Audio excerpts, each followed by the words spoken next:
Piense y hágase rico, Napoleón Hill, 11ª parte. Convertido a audio por Edwin S.G. Los 6 fantasmas del temor. Cuando haya leído este último capítulo, haga inventario de sí mismo, y descubra cuántos, fantasmas, se interponen en su camino. Antes de poder utilizar cualquier parte de esta filosofía con éxito, su mente tiene que estar preparada para recibirla. La preparación no resulta difícil. Empieza con el estudio, el análisis y la comprensión de los 3 enemigos que necesita eliminar de su mente, la indecisión, la duda y el temor. El sexto sentido nunca funcionará mientras estos 3 elementos negativos continúen en su mente, ya sea en su conjunto o por separado. Los elementos de este trío infernal se hallan estrechamente relacionados, allí donde haya uno de ellos, puede estar seguro de que los otros 2 también se encuentran cerca. La indecisión es la semilla del temor. Recuérdelo a medida que siga con la lectura. La indecisión se cristaliza en la duda, y ambas se mezclan y se convierten en temor. El proceso de mezcla suele ser lento. Esa es una de las razones por las que estos 3 enemigos son tan peligrosos. Germinan y crecen sin que su presencia sea detectada. El resto de este capítulo describe un fin que debe alcanzar antes de que pueda poner en práctica esta filosofía, como un todo. También analiza una condición que ha reducido a gran número de personas a la pobreza, y afirma una verdad que debe ser comprendida por todos aquellos que acumulan riquezas, ya se midan estas en términos de dinero o de un estado mental, mucho más valioso que el dinero. El propósito de este capítulo consiste en enfocar nuestra atención sobre la causa y la cura de los 6 temores básicos. Antes de poder dominar a un enemigo, debemos conocer su nombre, sus hábitos y el lugar de residencia. A medida que lea, analícese a sí mismo y determine cuál de los 6 temores básicos está con usted, si es que tiene alguno. No se deje engañar por los hábitos de esos enemigos sutiles. A veces, permanecen ocultos en el subconsciente, en él son difíciles de localizar y aún más difíciles de eliminar. Los 6 miedos básicos. Hay 6 miedos básicos, de los que todo ser humano sufre en una u otra ocasión, ya sea por cada uno de ellos o en una combinación de los mismos. Cualquier persona sería afortunada si no sufriera de los 6. Citados por el orden en que suelen aparecer, son: el temor a la pobreza en el fondo de. El temor a la crítica la mayor parte de. El temor a la enfermedad nuestras preocupaciones. El temor a la pérdida del amor de alguien. El temor a la vejez. El temor a la muerte. Todos los demás temores son de menor importancia, todos ellos pueden ser agrupados bajo estos 6 epígrafes. Los temores no son más que estados de la mente. El estado de la mente de cada cual se haya sometido a control y dirección. El hombre no puede crear nada que no haya concebido previamente en forma de un impulso de pensamiento. Tras haber hecho esta afirmación, hay que hacer otra de mayor importancia aún: los impulsos del pensamiento del hombre comienzan a trasladarse de inmediato en su equivalente físico, al margen de que esos pensamientos sean voluntarios o involuntarios. Los impulsos de pensamiento que son captados por simple casualidad, pensamientos emitidos por otras mentes, pueden determinar el destino financiero, empresarial, profesional o social con la misma seguridad que los impulsos de pensamiento que uno mismo crea con intención y diseño. Estamos estableciendo aquí los fundamentos para la presentación de un hecho de gran importancia para quien no comprende por qué algunas personas parecen tener suerte, mientras que otras, de igual o mayor habilidad, entrenamiento, experiencia y capacidad cerebral, parecen destinadas a soportar la desventura. Ese hecho se explica con la afirmación de que todo ser humano tiene la habilidad de controlar su propia mente por completo y, con ese control, es evidente que cada persona puede abrir su mente a los impulsos de pensamiento emitidos por otros cerebros, o cerrarla a cal y canto y admitir únicamente aquellos impulsos de pensamiento de su propia elección. La naturaleza ha dotado al hombre de un control absoluto sobre una sola cosa, el pensamiento.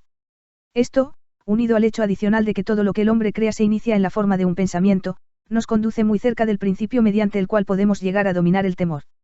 Si es cierto que todo pensamiento tiene una tendencia a transformarse en su equivalente físico, y eso es cierto, más allá de todo espacio razonable para la duda, también será cierto que los impulsos de pensamiento de temor y de pobreza no pueden traducirse en términos de valor y ganancia financiera.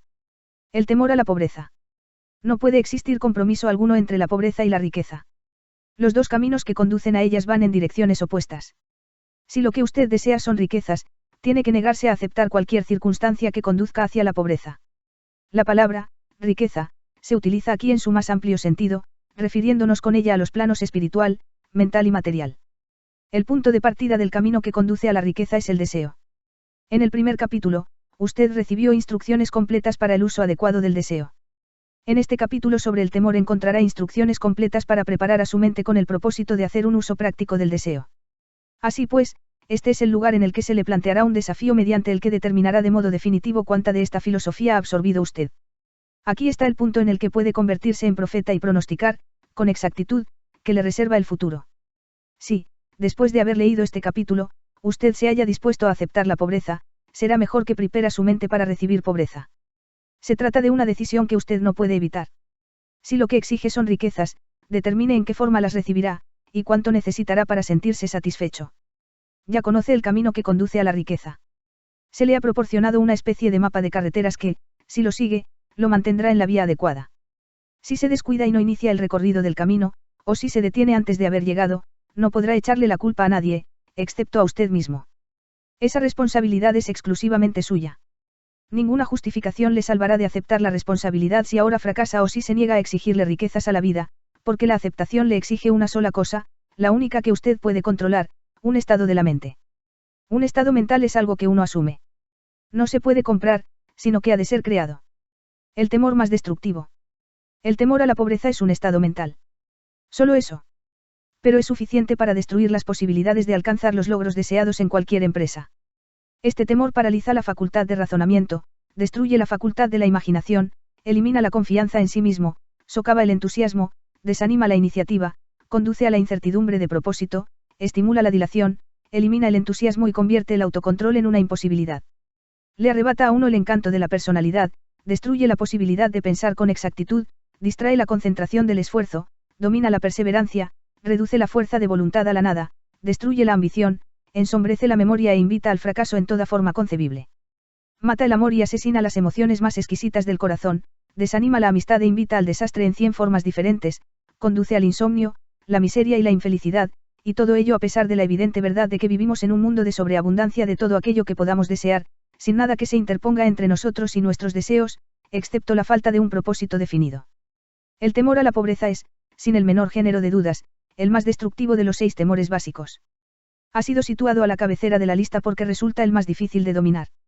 El temor a la pobreza surge de la tendencia heredada del hombre a devorar a sus semejantes en el plano económico. Casi todos los animales inferiores se ven motivados por el instinto, pero su capacidad para pensar es limitada y, en consecuencia, se devoran físicamente los unos a los otros. El hombre, con su sentido superior de la intuición, y capacidad para pensar y razonar, no se come físicamente a su semejante, obtiene mayor satisfacción cuando lo devora financieramente. El hombre es tan avaricioso que se ha necesitado aprobar toda clase de leyes concebibles para salvaguardarlo de sus semejantes. Nada produce tanto sufrimiento y humillación al hombre como la pobreza. Solo aquellos que la han experimentado comprenden todo el significado de esta afirmación. Así pues, no es de extrañar que el hombre tema a la pobreza.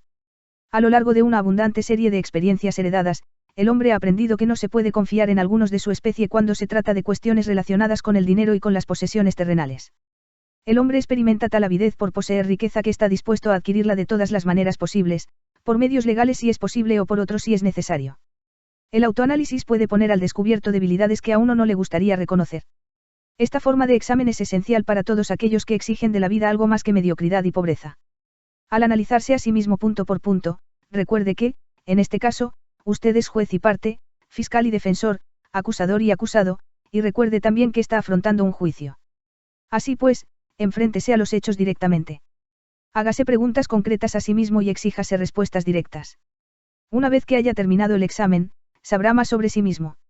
Si tiene la sensación de no poder ser un juez imparcial en este autoexamen, confíe en alguien que le conozca bien y que pueda actuar como tal, hasta que usted sea capaz de examinarse a sí mismo. Lo que usted anda buscando es la verdad. Consígala, sin que le importe a qué precio, aun cuando pueda sentirse temporalmente embarazado por ella. Cuando se le pregunta a la gente qué es lo que más teme, la mayoría contesta, no temo a nada. La contestación es inexacta porque pocas personas se dan cuenta de que se encuentran atenazadas, obstaculizadas, fustigadas en lo espiritual y en lo físico por alguna forma de temor. La emoción del temor se halla tan sutil y profundamente enraizada que uno puede pasar por la vida sobrellevándola sin llegar a reconocer jamás su presencia. Solo un análisis valeroso pondrá al descubierto la presencia de este enemigo universal. Cuando usted inicie este análisis, busque a fondo en su carácter. A continuación le ofrecemos una lista de los síntomas que debería buscar en sí mismo. Síntomas del temor a la pobreza. Indiferencia. Suele expresarse a través de una falta de ambición, de una predisposición a tolerar la pobreza, de una aceptación, sin protestar, de toda aquella compensación que la vida pueda ofrecer, de una pereza mental y física, de una falta de iniciativa, imaginación, entusiasmo y autocontrol. Indecisión. El hábito de permitir que los demás piensen por uno. El de mantenerse, al margen. Duda. expresada generalmente por medio de justificaciones y excusas diseñadas para encubrirse, rechazar con explicaciones, o disculpar los propios errores, lo que a veces se expresa en forma de envidia hacia aquellos que han alcanzado el éxito, o bien se los critica. Preocupación. Suele expresarse por el descubrimiento de faltas en los otros, una tendencia a gastar más de los ingresos propios, un descuido del aspecto personal, la burla y el fruncimiento de cejas, la intemperancia en el uso de las bebidas alcohólicas y, a veces, en el uso de narcóticos, nerviosismo, falta de severidad y de autoconciencia. Precaución excesiva. La costumbre de mirar el lado negativo de toda circunstancia, de pensar y hablar de posible fracaso, en lugar de concentrarse en los medios para alcanzar el éxito. Se conocen todos los caminos que conducen al desastre, pero nunca se buscan los planes precisos para evitarlo. Se espera, el momento adecuado, para empezar a poner en acción ideas y planes, hasta que la espera se transforma en un hábito permanente. Se recuerda a aquellos que han fracasado, y se olvida a los que han tenido éxito. Se ve el agujero del donuts, pero no se ve el donuts. Es el pesimismo, que conduce a la indigestión, al estreñimiento, a la autointoxicación, a la mala respiración y a una mala disposición. Dilación. La costumbre de dejar para mañana aquello que se debería haber hecho el año anterior. Pasarse mucho tiempo buscando justificaciones y excusas para no realizar el trabajo. Este síntoma se halla estrechamente relacionado con el de la precaución excesiva, la duda y la preocupación. La negativa a aceptar la responsabilidad siempre que ésta se pueda evitar. La voluntad de encontrar un compromiso, en lugar de levantarse y luchar a pie firme. El comprometerse con las dificultades, en lugar de dominarlas y utilizarlas como peldaños para seguir subiendo. El intentar conseguir gangas de la vida, en lugar de exigir prosperidad, opulencia, riquezas, satisfacción y felicidad. Planificar lo que se ha de hacer solo cuando se ha producido el fracaso, en lugar de quemar todas las naves y hacer que la retirada sea imposible. La debilidad de la confianza en uno mismo, y, a menudo, la total ausencia de la misma, así como de la definición de propósito, autocontrol, iniciativa, entusiasmo, ambición, frugalidad y una sana habilidad para el razonamiento. El esperar la pobreza, en lugar de exigir la riqueza. El asociarse con aquellos que aceptan la pobreza, y no buscar la compañía de quienes exigen y reciben la riqueza. El dinero habla. Algunos preguntarán, ¿por qué ha escrito un libro sobre el dinero? ¿Por qué medir las riquezas en dólares? Algunos pensarán que hay otras formas de riqueza mucho más deseables que el dinero, y tendrán razón. Sí, hay riquezas que no pueden medirse en términos monetarios, pero millones de personas dirán, dame todo el dinero que necesito, y yo me encargaré de encontrar aquello que deseo. La razón principal por la que he escrito este libro es porque millones de hombres y mujeres se encuentran paralizados por el temor a la pobreza. Lo que esa clase de temor es capaz de hacerle a uno fue muy bien descrito por Westbrook Pegler: el dinero no es más que conchas de almejas, o discos de metal o trozos de papel, y hay tesoros del corazón y del alma que el dinero no puede comprar, pero la mayoría de la gente sin dinero es incapaz de tenerlo en cuenta y sostener su espíritu. Cuando un hombre se encuentra en lo más bajo, está en la calle y es incapaz de conseguir trabajo, a su espíritu le sucede algo que se refleja en la caída de sus hombros, la forma de llevar el sombrero, su modo de caminar y su mirada. No puede escapar a una sensación de inferioridad con respecto a la gente que tiene un empleo seguro, aun cuando sepa que esas personas no son sus iguales en carácter, inteligencia o habilidad. Por su parte, los demás, incluso sus amigos, experimentan una sensación de superioridad y lo consideran una víctima, quizá de una manera inconsciente. Tal vez ese hombre pida prestado durante un tiempo, pero no el suficiente como para continuar con la vida a la que está acostumbrado, y tampoco podrá continuar pidiendo durante mucho tiempo. Pero pedir, aun cuando sea para vivir, es una experiencia deprimente y al dinero así obtenido le falta el poder que el dinero ganado con su propio esfuerzo tiene. Evidentemente, nada de esto se aplica a los zánganos y los pordioseros, sino solo a los hombres con ambiciones normales y que se respetan a sí mismos. Las mujeres que se encuentran en la misma situación son algo diferentes. De algún modo, no las consideramos como personas marginadas. Raras veces viven en la miseria o piden por las calles, y cuando se encuentran entre la gente, no se las reconoce por las mismas señales que identifican a los hombres mendigos. Desde luego, no me refiero a las harapientas de la gran ciudad, que son la parte opuesta de los vagabundos masculinos confirmados. Me refiero a mujeres bastante jóvenes, decentes y con inteligencia. Tiene que haber muchas mujeres así, pero su desesperación no resulta tan evidente. Quizás se suiciden. Cuando un hombre se encuentra sin dinero y desempleado, dispone de tiempo para lamentarse. Es posible que viaje muchos kilómetros para buscar un trabajo y descubra que el puesto ha sido ocupado ya, o que solo se trata de uno de esos puestos sin salario fijo, con solo una comisión sobre las ventas de algún cachivache inútil que nadie compraría, excepto por piedad. El hombre vuelve a encontrarse en la calle, sin un sitio al que ir, excepto a cualquier parte. Así que camina, y camina. Contempla los escaparates de las tiendas, observa lujos que no son para él, se siente inferior y deja paso a otras personas que se detienen a mirar con un interés activo. Deambula por la estación, y entra en la biblioteca para descansar los pies y calentarse un poco, pero eso no es lo mismo que buscar un trabajo, de modo que no tarda en reanudar la marcha. Es posible que no lo sepa, pero su falta de objetivo le delatará aunque las líneas de su figura no lo hagan. Es posible que vaya bien vestido, con las ropas que le quedaron de cuando tenía un trabajo estable, pero esas ropas no sirven para ocultar su caída. Ve a miles de otras personas a su alrededor, todas ellas ocupadas con sus trabajos, y las envidia desde lo más profundo de su alma. Todas tienen su independencia, su autorrespeto y su orgullo, y él no puede convencerse a sí mismo de que también es un buen hombre, por mucho que reflexione y llegue a un veredicto favorable hora tras hora. Precisamente el dinero es lo que establece esta diferencia en él. Con un poco de dinero, volvería a ser el mismo. El temor a la crítica. Nadie puede afirmar con exactitud cómo llegó el hombre a experimentar este temor, pero lo cierto es que lo experimenta, y de una forma muy desarrollada. Este autor atribuye el temor básico a la crítica a esa parte de la naturaleza heredada del hombre que lo induce no solo a arrebatar los bienes y mercancías de sus semejantes, sino también a justificar su acción mediante la crítica del carácter de los demás. Es un hecho bien conocido que un ladrón critica al hombre al que ha robado, que los políticos que buscan un puesto no despliegan sus propias virtudes y sus calificaciones, sino que intentan desmerecer a sus oponentes. Los astutos fabricantes de ropa no han sido lentos a la hora de capitalizar este temor básico por la crítica, con el que toda la humanidad ha sido maldecida. Cada temporada cambian los estilos de numerosos artículos. ¿Quién establece los estilos? Desde luego no es la persona que compra la ropa, sino el fabricante. ¿Por qué este cambia los estilos con tanta frecuencia? La respuesta es evidente: para vender más ropa. Por la misma razón, el fabricante de automóviles cambia todas las temporadas los modelos de sus vehículos. Nadie quiere conducir un automóvil que no sea de los últimos salidos de fábrica. Hemos descrito la forma en que la gente se comporta bajo la influencia del temor a la crítica, tal y como se aplica a las pequeñas y mezquinas cosas de la vida. Examinemos ahora el comportamiento humano cuando ese temor afecta a las personas en relación con acontecimientos más importantes de las relaciones humanas. Tomemos, por ejemplo, a cualquier persona que haya alcanzado la edad de la madurez mental, de los 35 a los 40 años de edad como término medio. Si pudiéramos leer sus pensamientos secretos, encontraríamos una decidida incredulidad hacia las fábulas enseñadas por la mayoría de los dogmáticos de hace unas pocas décadas. Porque la persona media, incluso en una época de tantos conocimientos como la actual, no se atreve a negar su creencia en las fábulas. La respuesta es, por el temor a la crítica. Los hombres han sido criticados por atreverse a expresar su incredulidad acerca de los fantasmas. No resulta nada extraño que hayamos heredado una conciencia que nos hace temer la crítica. No hace mucho tiempo, en el pasado, la crítica comportaba severos castigos, y aún los acarrea en algunos países. El temor a la crítica priva al hombre de su iniciativa, destruye su poder de imaginación, limita su individualidad, le quita la confianza en sí mismo, y daña de 100 formas diferentes. Los padres, a menudo, hacen un daño irreparable a sus hijos cuando los critican. La madre de uno de mis compañeros de infancia solía castigarlo casi a diario con un palmetazo, completando la acción con la siguiente afirmación: terminarás en la cárcel antes de que cumplas los 20 años. A la edad de 17 años fue enviado a un reformatorio. La crítica es la clase de servicio que le sobra a todo el mundo. Todos tenemos una buena reserva de crítica gratuita que entregar, tanto si se nos pide como si no. A menudo, los parientes más cercanos son los que peor ofenden.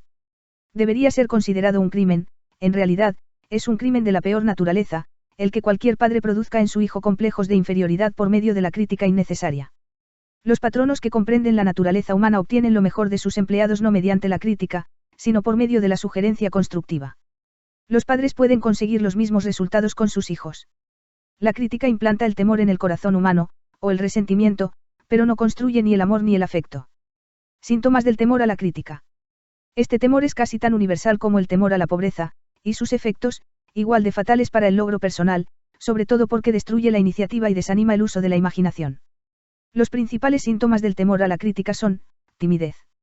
Suele ser expresada por medio del nerviosismo, la timidez en la conversación y en el encuentro con personas extrañas, el movimiento extraño de las manos y de los pies, el desplazamiento de la mirada.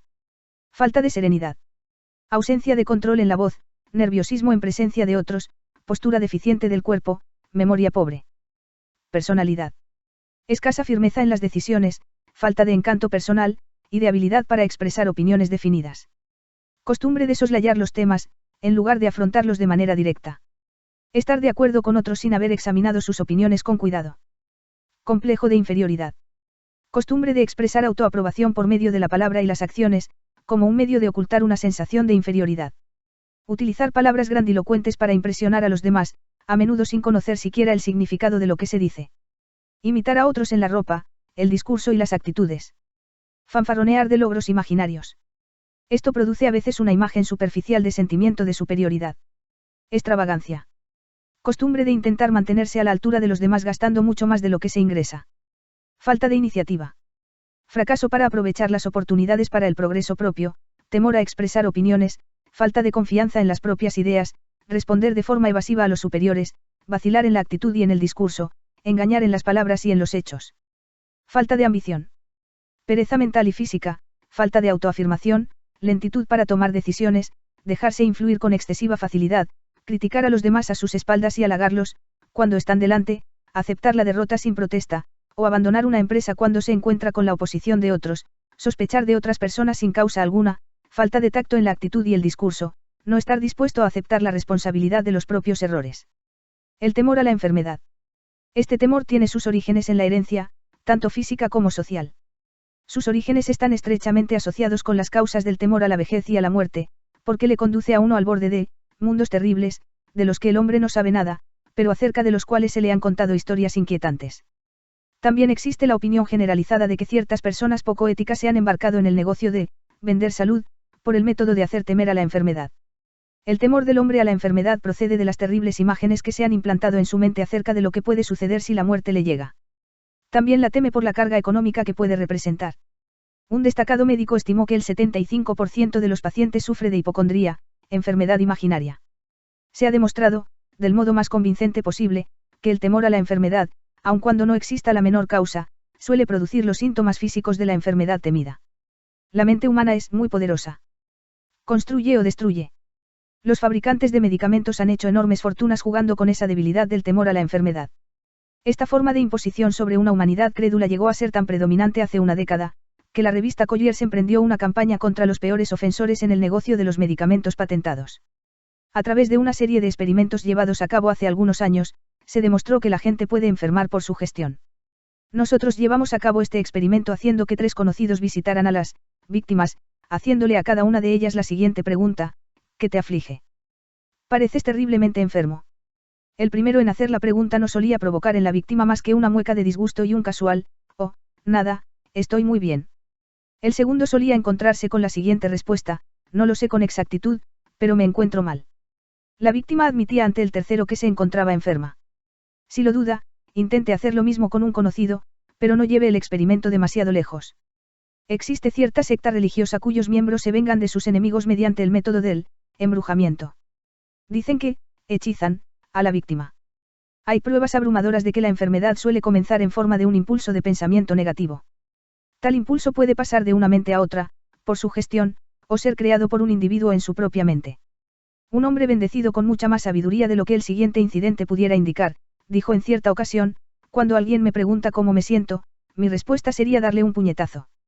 Los médicos aconsejan un cambio de clima a sus pacientes en beneficio de su salud, cuando lo realmente necesario sería un cambio de actitud mental. La semilla del temor a las enfermedades anida en cada mente humana. La preocupación, el temor, el desánimo, la desilusión en el amor y el fracaso en los negocios permiten que esta semilla germine y crezca. Las desilusiones en los negocios y en el amor se encuentran a la cabeza de la lista de causas de temor a la enfermedad. Un hombre joven sufrió una desilusión amorosa que lo envió al hospital. Estuvo luchando durante meses entre la vida y la muerte. Se llamó a un especialista en psicoterapia. Este ordenó cambiar las enfermeras, dejando al paciente a cargo de una joven encantadora que, con el preacuerdo del médico, empezó a hacer el amor con el joven desde el primer día de su llegada al trabajo. Al cabo de 3 semanas, el paciente salió del hospital, todavía sufriendo, pero de una enfermedad por completo diferente. Se había enamorado de nuevo. El remedio fue un hechizo, pero el paciente y la enfermera terminaron casándose más tarde. Síntomas del temor a la enfermedad. Los síntomas de este temor casi universal son autosugestión. El hábito del uso negativo de la autosugestión que se dedica a buscar y espera encontrar los síntomas de toda clase de enfermedades. Disfrutar de enfermedades imaginarias y hablar de ellas como si fueran reales. El hábito de probar todas las manías y modas recomendadas por los demás, considerándolas como algo que tiene valor terapéutico. Hablar a otros de operaciones, accidentes y otras formas de enfermedad. Experimentar con dietas y ejercicios físicos sistemas de reducción de peso sin guía profesional. Probar remedios caseros, medicamentos patentados y remedios de charlatanes. Hipocondría.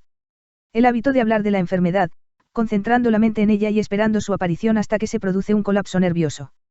Nada que se venda en botellas puede curar este estado. Se produce como consecuencia de un pensamiento negativo y la curación se logra solo mediante un pensamiento positivo. Se dice que la hipocondría, un término médico para referirse a la enfermedad imaginaria, produce tanto daño como la enfermedad que se teme tener.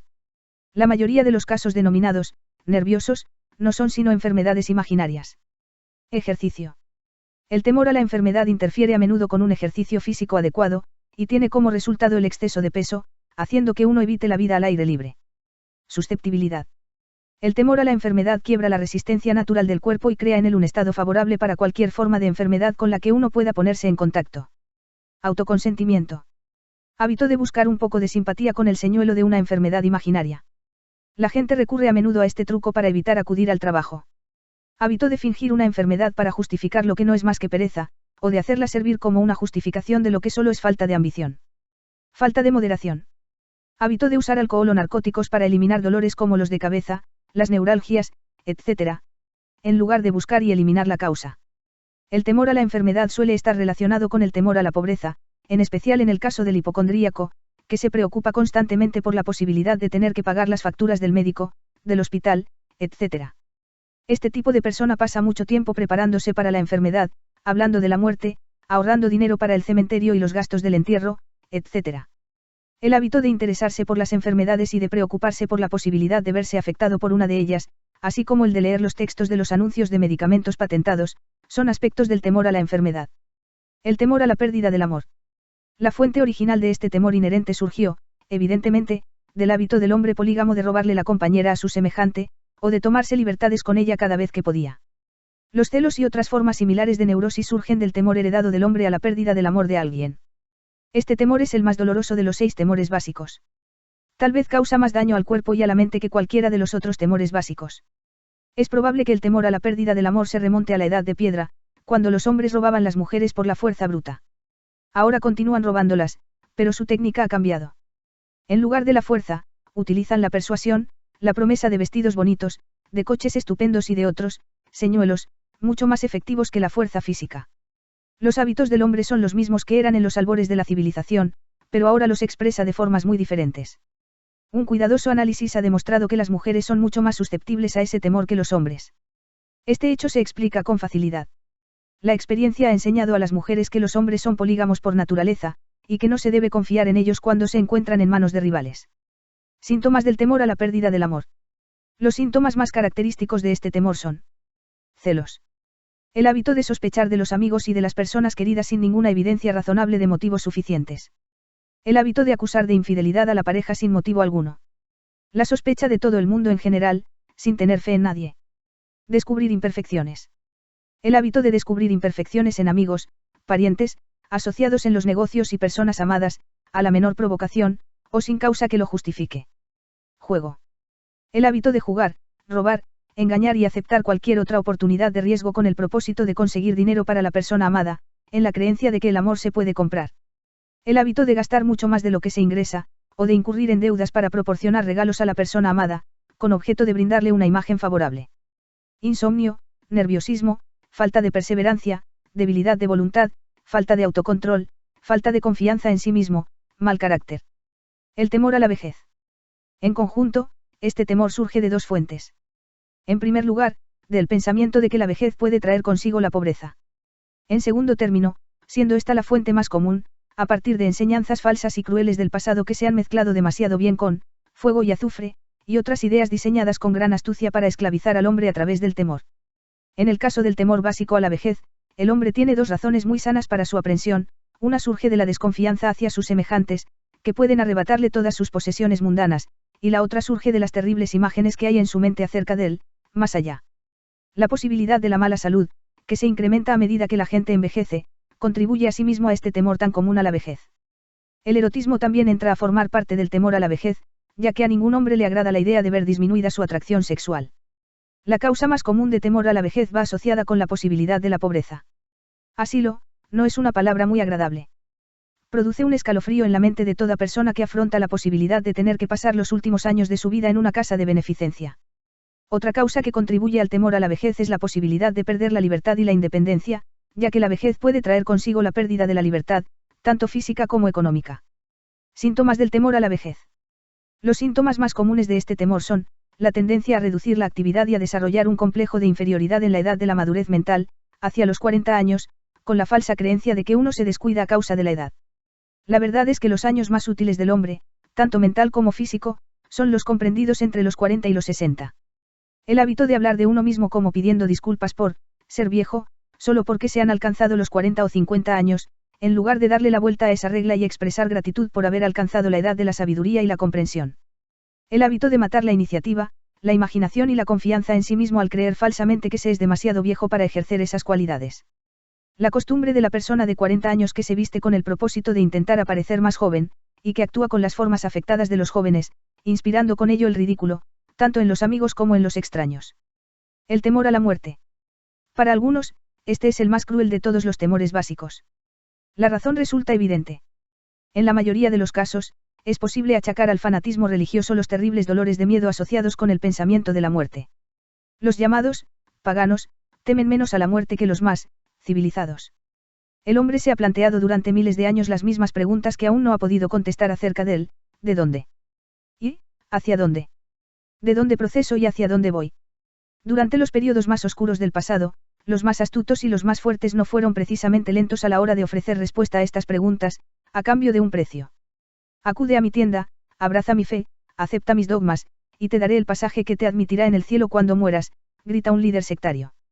Permanece fuera de mi tienda y puede que el diablo se apodere de ti y te queme por toda la eternidad. El pensamiento del castigo eterno destruye el interés por la vida y hace imposible la felicidad. Aunque el líder religioso no sea capaz de proporcionar un salvoconducto hacia el cielo, ni la falta de él permita al desgraciado descender al infierno, la posibilidad de esto último parece tan terrible, que el simple pensamiento se apodera de la imaginación de una forma tan realista que paraliza la razón, e instala el temor a la muerte en nuestra mente. El temor a la muerte no es ahora tan común como lo fue en la época en que no existían grandes universidades. Los hombres de ciencia han derramado el foco de la verdad sobre el mundo, y esa verdad está liberando rápidamente a los hombres de este terrible temor a la muerte. Aquellos que asisten a las universidades no se dejan impresionar ya fácilmente por el fuego y el azufre. Con la ayuda de la biología, la astronomía, la geología y otras ciencias afines, se han ido disipando los temores que se apoderaron de las mentes de los hombres en otras épocas más oscuras. El mundo entero está compuesto de solo dos cosas: energía y materia. En la física elemental aprendemos que ni la materia ni la energía, las únicas dos realidades conocidas por el hombre, pueden ser creadas ni destruidas. Tanto la materia como la energía pueden ser transformadas, pero ninguna de ellas destruida. Si la vida es alguna cosa, es energía. Si es imposible destruir la energía y la materia, resulta evidente que tampoco se puede destruir la vida. Esta, como cualquier otra forma de energía, puede pasar por distintos procesos de transición o de cambio, pero nunca se puede destruir. La muerte no es más que una transición. Si la muerte no es simple cambio, o una transición, en tal caso, nada existe después de ella, excepto un largo y eterno sueño pacífico, y el sueño no es algo a lo que haya que temer. Así pues, usted puede eliminar para siempre el temor a la muerte. Síntomas del temor a la muerte. Los síntomas generales de este temor son: la costumbre de pensar en la muerte, antes que en obtener lo máximo de la vida. Ello se debe, en general, a la falta de propósito, o a la falta de una ocupación adecuada. Este temor predomina más entre las personas de edad avanzada, pero, a veces, las personas más jóvenes son las víctimas del mismo. El mayor de todos los remedios contra el temor a la muerte es el ardiente deseo de alcanzar logros, apoyado por la realización de un servicio útil a los demás. Una persona ocupada en muy raras ocasiones dispone de tiempo para pensar en la muerte. La vida le parece demasiado excitante como para andar preocupándose por la muerte. A veces, el temor a la muerte se halla estrechamente asociado con el temor a la pobreza, cuando se piensa que la propia muerte puede dejar a los seres queridos en la pobreza. En otros casos, el temor a la muerte está causado por la enfermedad y por el consiguiente desmoronamiento de la resistencia física del cuerpo. Las causas más comunes del temor a la muerte son: enfermedad, pobreza, falta de ocupación apropiada, desilusión amorosa, demencia, fanatismo religioso. La preocupación. La preocupación es un estado mental basado en el temor. Funciona con lentitud, pero es persistente, insidiosa y sutil. Paso a paso, se abre camino, hasta que paraliza la propia facultad de razonamiento, destruye la confianza en sí mismo y la iniciativa. La preocupación es una forma de temor sostenido, causado por la indecisión. En consecuencia, se trata de un estado mental que es posible controlar. Una mente desequilibrada es impotente. La indecisión hace que la mente sea desequilibrada. A la mayoría de los individuos le falta fuerza de voluntad para tomar decisiones con prontitud, y para mantenerlas con firmeza una vez las han tomado. No nos preocupamos por las condiciones cuando hemos tomado una decisión para seguir una determinada línea de acción. En cierta ocasión entrevisté a un hombre que iba a ser electrocutado 2 horas más tarde. El condenado era el más tranquilo de las 8 personas que estaban con él en la celda de la muerte. Su tranquilidad me indujo a preguntarle cómo se sentía al saber que iba a pasar a la eternidad en tan breve espacio de tiempo. Me dirigió una sonrisa de confianza, y contestó: me siento muy bien. Solo tienes que pensar, hermano, que todos mis problemas habrán terminado dentro de poco. Durante toda mi vida, solo he tenido problemas. Siempre me ha resultado muy difícil conseguir alimento y ropa. Dentro de poco, ya no necesitaré nada de eso. Me he sentido muy bien desde que supe con seguridad que iba a morir. Entonces, me preparé mentalmente para aceptar mi destino con buen espíritu. Al tiempo que hablaba, devoraba una cena de unas proporciones suficientes para 3 hombres, comiendo cada bocado de alimento que se le traía y, al parecer, disfrutándolo tanto como si no le esperara ningún desastre. La decisión daba una resignación a ese hombre ante su destino. La decisión también puede prevenir la aceptación de circunstancias no deseadas.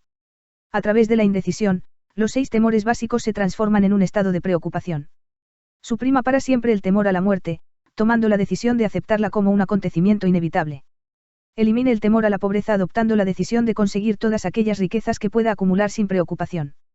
Aplaste el cuello del temor a la crítica decidiendo no preocuparse por lo que la gente piense, haga o diga.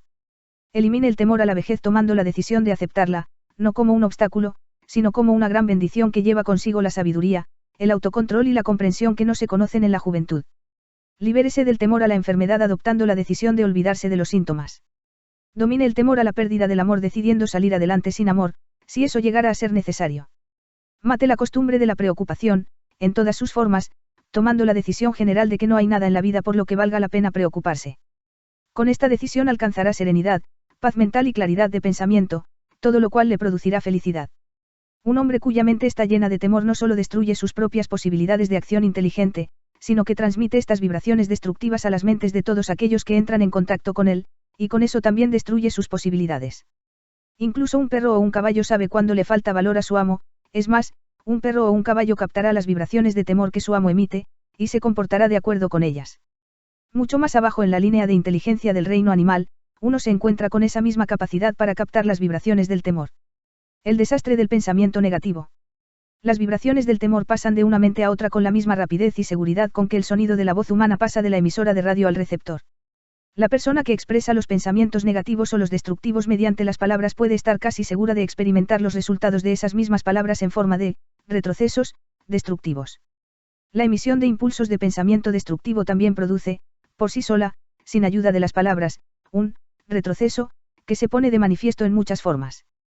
En primer lugar, y quizás esto sea lo más importante a recordar, la persona que emite pensamientos de naturaleza destructiva tiene que sufrir un grave daño como consecuencia del desmoronamiento de la facultad de la imaginación creativa.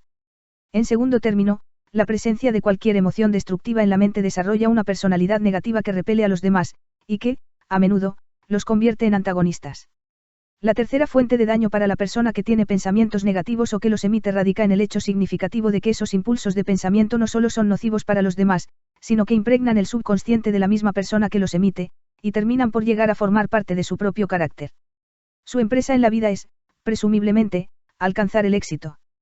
Para conseguirlo, debe encontrar la paz mental, adquirir los materiales necesarios para la vida y, por encima de todo, alcanzar la felicidad. Todas estas evidencias de éxito empiezan en forma de impulsos de pensamiento. Usted puede controlar su propia mente, dispone usted del poder para alimentarla con aquellos impulsos de pensamiento que prefiera.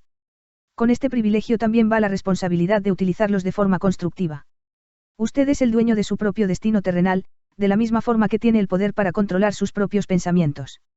Usted es capaz de influir, dirigir y controlar su propio ambiente, haciendo que su vida sea aquello que usted desea, o bien puede descuidar el ejercicio de ese privilegio, que es exclusivamente suyo, para que su vida se encuentre sometida y, por lo tanto, a merced de las circunstancias, que le arrojarán de un lado a otro, como si fuera una tabla a merced de las olas del océano. El taller del diablo. Además de los 6 temores básicos, hay otro mal del que la gente suele sufrir. Constituye un terreno abonado en el que las semillas del fracaso crecen en abundancia. Es algo tan sutil que, con frecuencia, ni siquiera se detecta su presencia. Esta aflicción no puede clasificarse como un temor. Es algo que se haya enraizado más profundamente y que, a menudo, resulta más funesto que los 6 temores básicos. A falta de un nombre mejor, denominemos a este mal susceptibilidad a las influencias negativas. Los hombres que acumulan grandes riquezas se protegen siempre contra él. Aquel que se ve afectado por la pobreza nunca lo hace. Los que tienen éxito en cualquier actividad han de preparar sus mentes para resistirse a este mal. Si usted está leyendo esta filosofía con el propósito de acumular riquezas, debe examinarse a sí mismo con sumo cuidado, para determinar si es usted susceptible a las influencias negativas. Si descuida este autoanálisis, habrá renunciado a su derecho a alcanzar el objeto de sus deseos. Haga que su autoanálisis sea investigador. Después de haber leído las preguntas preparadas para llevarlo a cabo, aténgase a un estricto recuento de sus respuestas. Ponga manos a la obra con toda la atención posible, como si emprendiera la búsqueda de cualquier otro enemigo del que supiera que está esperándole para tenderle una emboscada, y enfréntese a sus propias faltas, tal y como haría con un enemigo más tangible. Puede protegerse con facilidad contra los salteadores de caminos, ya que la ley ofrece cooperación organizada en beneficio de usted, pero tenga en cuenta que este, 7º mal básico, es mucho más difícil de dominar, porque suele golpear cuando usted no es consciente de su presencia, tanto si usted duerme como si está despierto. Además, su arma es intangible, pues consiste simplemente en un estado mental. Este mal también resulta peligroso debido a que golpea de muchas formas diferentes, tantas como experiencias humanas existen. En ocasiones, entra en la mente a través de palabras bien intencionadas pronunciadas por un pariente cercano. Otras veces, le perturba a uno desde dentro, por medio de la propia actitud mental. Siempre es tan mortal como un veneno, aun cuando no pueda matar con la misma rapidez. ¿Cómo protegerse de las influencias negativas? Para protegerse a sí mismo contra las influencias negativas, tanto si son de su propia producción como si son el resultado de las actividades de ciertas personas negativas que le rodean, debe reconocer que usted tiene un poder de voluntad, y utilizarlo constantemente hasta que logre construir un muro de inmunidad en su propia mente contra esas influencias negativas. Reconozca el hecho de que usted, al igual que todo ser humano, es, por naturaleza, perezoso, indiferente y susceptible a todas las sugerencias que armonicen con sus debilidades. Reconozca que usted es, por naturaleza, susceptible a todos y cada uno de los 6 temores básicos, e instituya en su actitud hábitos que le permitan contrarrestar todos esos temores. Reconozca que las influencias negativas actúan a menudo sobre usted a través de su propia mente subconsciente y que, en consecuencia, resultan difíciles de detectar, por lo que debe mantener la mente cerrada contra todas aquellas personas que lo depriman o lo desanimen de cualquier forma. Limpie su armario de medicamentos, arroje todos los frascos con píldoras, y deje de ser indulgente con los resfriados, los dolores y las enfermedades imaginarias. Busque deliberadamente la compañía de personas que influyan para que piense y actúe por sí mismo. No espere problemas, ya que estos tienen tendencia a no desilusionarle. Sin duda, la debilidad más común de todos los seres humanos es la costumbre de abrir sus mentes a la influencia negativa de otras personas. Esta debilidad es tanto más nociva en cuanto que la mayoría de la gente no se da cuenta de que han sido maldecidos con ella, y muchos de aquellos que la reconocen, descuidan el mal, o, se niegan a corregirlo hasta que se convierte en una parte incontrolable de sus hábitos cotidianos. Para ayudar a quienes desean verse a sí mismos tal y como son en realidad, se ha preparado la siguiente lista de preguntas. Léalas y exprese sus respuestas en voz alta, de tal modo que pueda oír su propia voz. Eso le facilitará el ser honesto consigo mismo. Cuestionario de autoanálisis. Suele quejarse de sentirse mal. En tal caso, ¿cuál es la causa? Encuentra defectos en las otras personas a la menor provocación. Comete con frecuencia errores en su trabajo. De ser así, ¿por qué? Se muestra usted sarcástico y ofensivo en su conversación. Evita deliberadamente la asociación con cualquier persona. Y, si lo hace, ¿cuál es la causa? Sufre con frecuencia de indigestión. En tal caso, ¿cuál es la causa? Le parece que su vida es inútil y que no tiene esperanza de futuro. ¿Le gusta el trabajo que hace? Si no es así, ¿por qué? Suele compadecerse de sí mismo. En tal caso, ¿por qué? Siente envidia de aquellos que sobresalen por encima de usted. ¿A qué dedica la mayor parte de su tiempo? ¿A pensar en el éxito, o a pensar en el fracaso? A medida que los años transcurren, aumenta la confianza en sí mismo o la pierde. Aprende algo valioso de los errores que comete. Permite que algún pariente o conocido le preocupe. En tal caso, ¿por qué? Se encuentra a veces, en las nubes, y en otras ocasiones en las profundidades del abatimiento. ¿Quién tiene la influencia más inspiradora sobre usted? ¿Cuál es la causa? Tolera las influencias negativas o descorazonadoras que podría evitar. Es descuidado con su aspecto personal. En tal caso, ¿cuándo y por qué? Ha aprendido a ahogar sus problemas, estando demasiado ocupado como para que estos le perturben. Se consideraría a sí mismo un débil falto de voluntad, si permitiera que los demás pensasen por usted. Descuida la limpieza interna de sí mismo, hasta que la autointoxicación le convierte en una persona de mal carácter e irritable. ¿Cuántas perturbaciones previsibles le molestan, y por qué las tolera? Recurre al licor, a los narcóticos o a los cigarrillos para tranquilizar sus nervios. En tal caso, ¿por qué no intenta utilizar la fuerza de voluntad en su lugar? ¿Hay alguien que le fastidie? En tal caso, ¿por qué razón? Tiene un gran propósito definido. ¿Cuáles y qué planes tiene para alcanzarlo? ¿Sufre usted alguno de los 6 temores básicos? En tal caso, ¿cuál o cuáles? Dispone de un método para protegerse contra la influencia negativa de los demás. Hace uso deliberado de la autosugestión para conseguir que su mente sea positiva. ¿Qué es lo que valora más, sus posesiones materiales, o el privilegio de controlar sus propios pensamientos? Se ve influido con facilidad por los demás, aun en contra de su propio juicio. Ha añadido el día de hoy algo de valor a su reserva de conocimientos o a su estado mental. Afronta directamente las circunstancias que le hacen desgraciado, o evita la responsabilidad. Analiza todos los errores y los fracasos y trata de aprovecharlos, o quizás adopta la actitud del que piensa que eso no es responsabilidad suya. Puede citar 3 de sus debilidades más nocivas. ¿Qué hace para corregirlas? Anima a otras personas a que le expongan sus preocupaciones por simpatía. Durante sus experiencias cotidianas, elige lecciones o influencias capaces de ayudarle en su progreso personal. Por regla general, tiene su presencia una influencia negativa sobre los demás. ¿Qué hábitos de las demás personas son los que más le molestan? ¿Se forma sus propias opiniones o se deja influir por otras personas? Ha aprendido a crear un estado mental con el que protegerse contra todas las influencias descorazonadoras. La ocupación a la que se dedica, le inspira fe y esperanza. ¿Es usted consciente de tener fuerzas espirituales de un poder suficiente como para permitirle mantener la mente libre de toda forma de temor? ¿Le ayuda su religión a mantener una mentalidad positiva? ¿Cree que es su deber compartir las preocupaciones de los demás? En tal caso, ¿por qué? Si usted cree que los pájaros de un mismo género vuelan juntos, ¿qué ha aprendido de sí mismo mediante el estudio de aquellos amigos a los que atrae? ¿Qué conexión, si hay alguna, ve usted entre la gente con la que se asocia más estrechamente y cualquier infelicidad que pueda experimentar? ¿Sería posible que alguna persona a la que considera su mejor amigo sea, en realidad, su peor enemigo, debido a la influencia negativa que ejerce sobre la mente de usted? ¿Según qué reglas juzga quién es valioso para usted y quién es nocivo? Sus asociados íntimos, ¿son mentalmente superiores a usted o inferiores? ¿Cuánto tiempo de cada 24 horas dedica usted a 2 puntos A, su ocupación B, dormir C, jugar y relajarse D, adquirir conocimientos útiles E, desaprovechar el tiempo? Entre sus conocidos, ¿quién de ellos A, le estimula más B, le previene más C, le desanima más? ¿Cuál es su mayor preocupación? ¿Por qué la tolera? Cuando otros le ofrecen un consejo no solicitado, lo acepta sin cuestionarlo, o analiza sus motivaciones.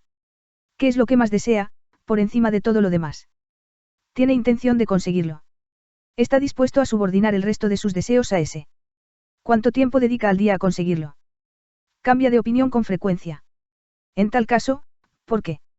Suele terminar todo aquello que empieza. Se siente fácilmente impresionado por los negocios o por los títulos personales, grados académicos o riqueza de otras personas. Se siente influido fácilmente por lo que otras personas piensan o dicen de usted. Valora a las personas por su estatus social o financiero. ¿Quién cree que es la persona más grande que vive en la actualidad? ¿En qué aspecto considera que esa persona es superior a usted? ¿Cuánto tiempo ha dedicado a estudiar y contestar a todas estas preguntas? Al menos se necesita un día para llevar a cabo el análisis y dar contestación a todas las preguntas de la lista. Si ha contestado a todas estas preguntas con sinceridad, sabe más acerca de sí mismo que la mayoría de las personas. Estudie las preguntas con sumo cuidado, vuelva a revisarlas una vez a la semana durante varios meses, y asómbrese ante la cantidad de conocimiento adicional de gran valor que habrá adquirido sobre sí mismo por el simple método de contestar con honradez a estas preguntas. Si no se siente seguro en lo que se refiere a las respuestas a algunas preguntas, busque el consejo de quienes le conozcan bien, en especial de aquellos que no tienen motivo alguno para halagarlo, y véase a sí mismo a través de sus ojos. La experiencia le resultará asombrosa. La única cosa sobre la que usted tiene control absoluto, usted dispone de un control absoluto sobre una única cosa, sus pensamientos. Se trata del hecho más significativo e inspirador de todos los conocidos por el hombre. Refleja la naturaleza divina del hombre. Esta prerrogativa divina es el único medio de que usted dispone para controlar su destino. Si no logra controlar su mente, puede estar seguro de que no logrará controlar nada más. Si tiene que ser descuidado en lo que se refiere a sus posesiones, deje que sea en relación con las cosas materiales. Su mente es su posesión espiritual. Protéjala y utilícela con todo el cuidado al que tendría derecho la realeza divina. Para ese propósito se le dio la fuerza de voluntad. Por desgracia, no existe protección legal contra aquellos que, ya sea a propósito o por ignorancia, envenenan las mentes de los demás mediante la sugestión negativa. Esta forma de destrucción debería ser punible, y con duros castigos legales, porque puede destruir, como sucede a menudo, las oportunidades de la persona para adquirir cosas materiales que están protegidas por la ley. Hombres con mentes negativas trataron de convencer a Thomas Alteza Edison de que no podría construir una máquina que registrara y reprodujera la voz humana, porque, dijeron, nunca antes nadie ha producido una máquina igual. Edison no les creyó.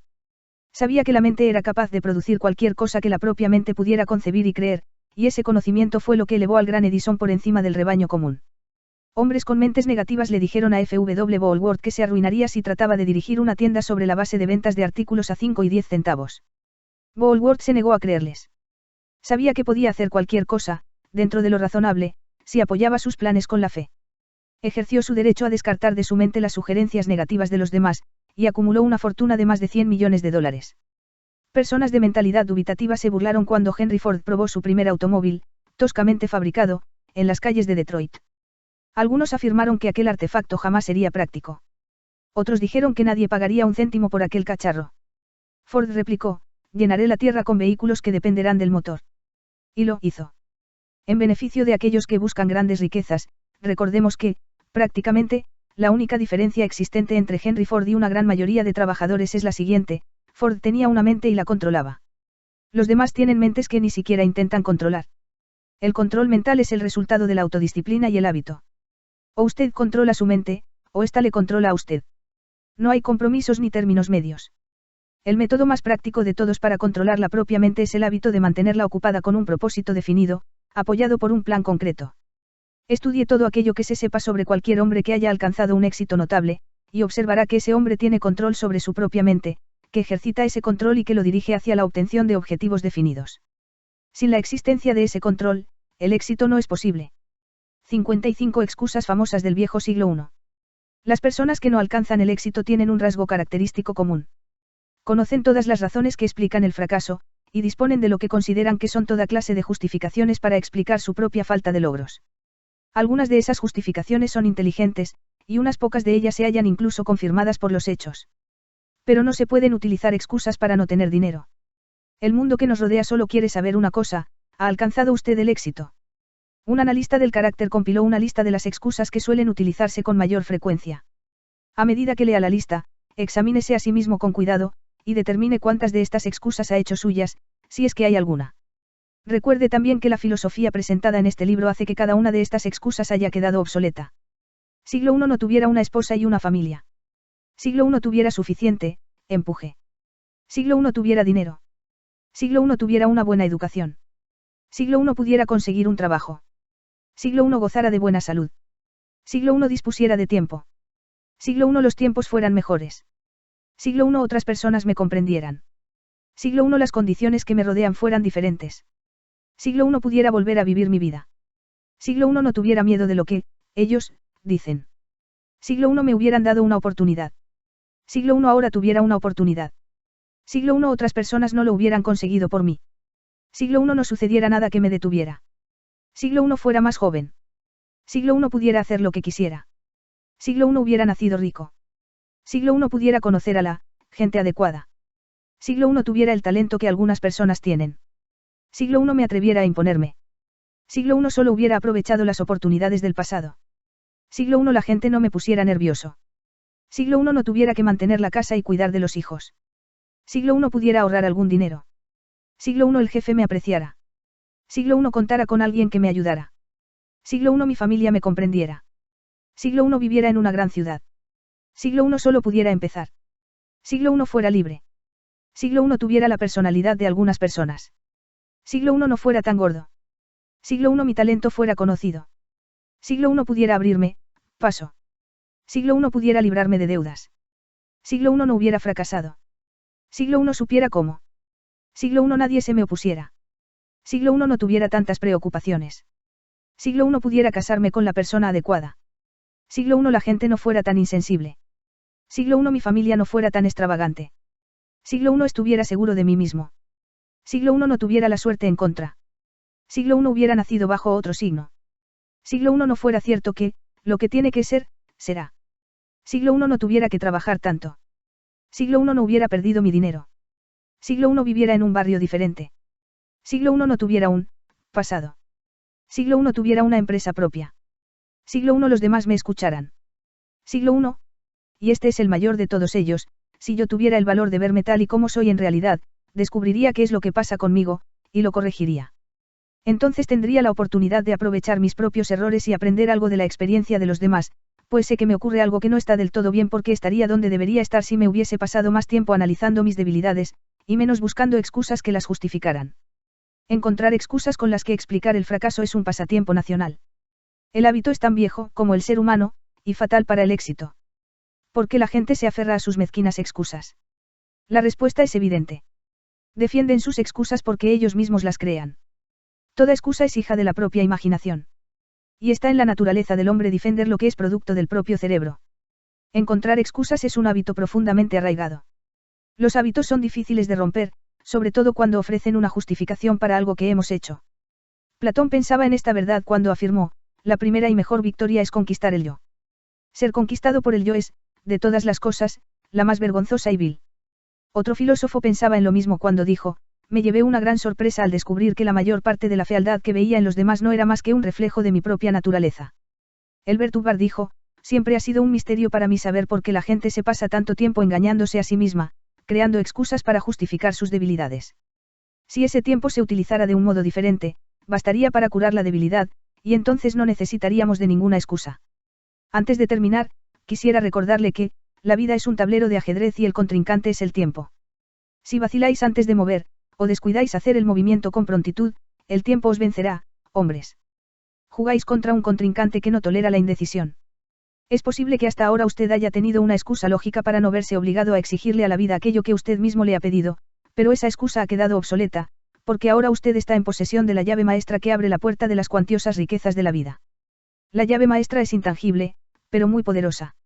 Otorga el privilegio de crear, en la propia mente, un ardiente deseo de alcanzar una forma definida de riqueza. No hay ningún castigo por utilizarla, pero se ha de pagar un precio por no hacerlo. Ese precio es el fracaso. Si se la utiliza, en cambio, le espera una recompensa de enormes proporciones. Se trata de la satisfacción que nos produce conquistar el yo y obligar a la vida a entregarnos aquello que se le pide. La recompensa es digna de su esfuerzo. Está dispuesto a empezar y convencerse. Si todos estamos relacionados, dijo el inmortal Emerson, debemos conocernos. Para terminar, permítaseme decir, si todos estamos relacionados, nos hemos conocido a través de estas páginas. Fin.